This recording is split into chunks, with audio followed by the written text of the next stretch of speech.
एक लड़की अपनी सहेली से कहती है कि एक लड़का तुम्हारा काफी दिन से पीछा कर रहा है, तुमसे बातचीत करना चाहता है, एक बार बात कर लो। लड़की इग्नोर कर देती है। लगभग 2-2.5 महीने का समय बीत जाता है। वही लड़की फिर से अपील करती है, कहती है कि एक बार बात कर लो। तो उसकी सहेली कहती है कि मैं प्यार वार तो जानती नहीं हूँ, प्यार वार क्या होता है, लेकिन लड़के से एक बात जरूर पूछना, अगर जूते खाने हैं तो मैं बात जरूर करूंगा। तो लड़का कहता है कि ठीक है, जूते खाने के लिए सही मैं बात करना चाहता हूँ। वो बचपन से उस लड़की का पीछा कर रहा होता है, उससे बातचीत करना चाह रहा होता है। पहली बार बातचीत होती है। पहली बार बातचीत के दरमियान बातचीत का सिलसिला यूं चलता है कि दोनों के बीच सचमुच प्यार हो जाता है। प्यार की कहानी की शुरुआत बहुत ही शानदार होती है, अंत बहुत दुखद होता है। ऐसा दुखद कि उस प्रदेश में नहीं बल्कि पूरे हिंदुस्तान में आज इस प्यार की चर्चा है। सोशल मीडिया हो, अखबार हो, टेलीविजन हो, ऐसी कौन सी जगह है जहां पर इस प्यार की चर्चा नहीं हो रही है। मगर इस लड़की की छोटी सी गलती की वजह से इस लड़की की जान हमेशा हमेशा के लिए चली जाती है। आदाब, नमस्कार, सत श्री अकाल, मैं हूं डुडू गरीब। आज की जो सच्ची घटना मैं आपको सुनाने जा रहा हूं, सच्ची घटना है बिहार प्रदेश का एक जिला है अररिया, और इसी जिले का एक थाना लगता है रानीगंज। यहाँ पर हरसाई पंचायत का गांव है बड़ुआ। बात कर रहा हूँ 5 जुलाई 2022 की। रात लगभग 8-9 बजे के तकरीबन इस गांव की एक महिला है जिसका नाम रूबी देवी। वो एक लड़के को जो कि अपने ननिहाल में आया हुआ था इसी बड़ुआ गांव में। वैसे वो लड़का बड़गावा का एक रहरिया गाँव है, वहाँ का रहने वाला है, छोटू यादव।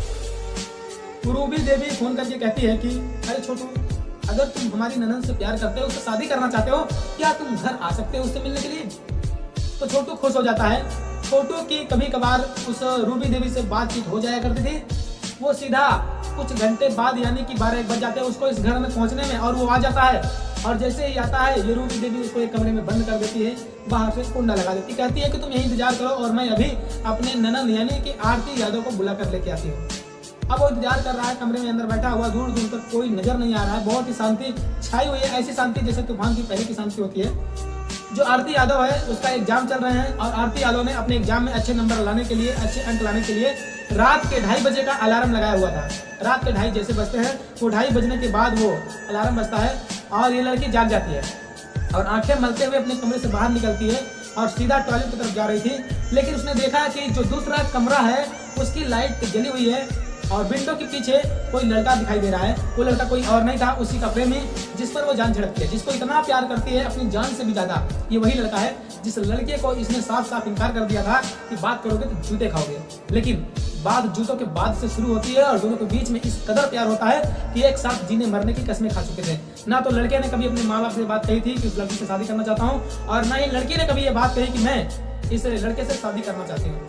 मगर इसकी भाभी जानती थी, रूबी देवी, और रूबी देवी ने आज प्लानिंग के तहत इस लड़के को घर पे बुला लिया। और जैसे ही आरती यादव ने अपनी प्रेमी को उस कमरे के बंद देखा तो उसकी आंखें अभी तक तो मनी हुई थी, नींद में थी, लेकिन अचानक से उसकी आंखें बहुत तेजी के साथ खुलती हैं और वो जोर से हाँफते हुए उसके पास जाती है और कहती है कि छोटू, तुम यहाँ क्या कर रहे हो? तुम जानते नहीं हो तुम्हारी जान को कितना खतरा है यहाँ पे, लोग तुम्हें मार डालेंगे।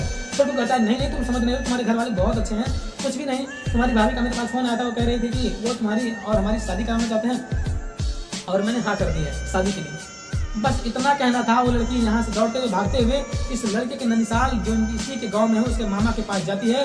रात के लगभग 2:30 बजे अपने उस लड़के प्रेमी की मामा का दरवाजा खटखटाती है, जोर जोर से आवाज लगाती, मामा जी जल्दी से बाहर निकलो, छोटू की जान को खतरा है। मामा काफी आवाज के बाद घर से निकलता तो है, लेकिन पूरी अधकचरी नींद में हो डूबा हुआ। तो कहता है कि परेशान मत हो, सुबह बात करेंगे, कोई खतरा उतरा नहीं है। उन्होंने सिर्फ ऐसे ही धमकाने के लिए, डराने के लिए उसको कमरे में बंद कर दिया होगा। लेकिन आरती को बिल्कुल भी यकीन नहीं था। आरती बार बार चीख रही थी, चिल्ला रही थी, रो रही थी, गिड़गिड़ा रही थी, मामा जी उसको बचा लो, वो मार डालेंगे।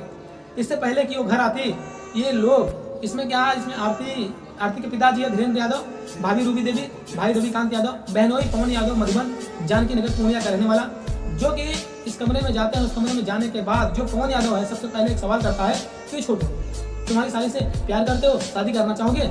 तो छोटू मुस्कुराते हुए, शर्माते हुए, नजर झुकाते हुए कहता है कि हाँ, मैं शादी करना चाहता हूँ। बस इतना कहना था। और उसके बाद ये सब लोग उस पर टूट पड़ते हैं और उसको लाठी डंडों से बहुत बुरी तरह से मार रहे थे, पीट रहे थे। जब ये दौड़ते हुए घर में आती है, चीखों की आवाज सुनने के बाद आरती लेकिन आरती बचाने की अपील करती है, तभी आरती को पकड़ा जाता है और दूसरे कमरे में बंद कर दिया जाता है। इधर आरती चिल्ला रही है उसे बचाने के लिए और वो चिल्ला रहा है अपने बचने के लिए, अपील कर रहा है, लेकिन वो लगातार उसको मार रहे हैं, पीट रहे हैं। लगभग 2:45 बजे से मारना पीटना शुरू कर देते हैं और आरती अंदर ही अंदर चिल्लाती रहती है, लोगों से अपील करती रहती है। उसकी चिल्लाने की, चीखने की आवाजें अब पूरे गाँव में लगभग फैल चुकी थी, लेकिन मामा अभी भी यकीन नहीं कर रहा था।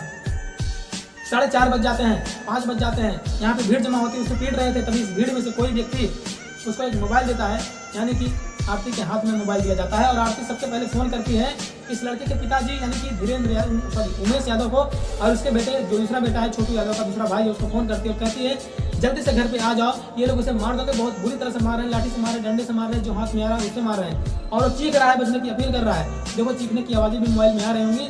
दोस्तों जब तक वो लोग बस्तानी हरकत करते हुए वहां से यहाँ पे आते हैं दोस्तों, तब तक छोटू यादव को वो लोग जान से मार के वहां से फरार हो जाते हैं। दोस्तों आगे की कहानी मैं नेक्स्ट वीडियो में आप सभी को सुनाऊंगा। दोस्तों फिर मिलते हैं नेक्स्ट कहानी नेक्स्ट मोटिवेशन वीडियो के साथ, तब तक के लिए बाय, धन्यवाद।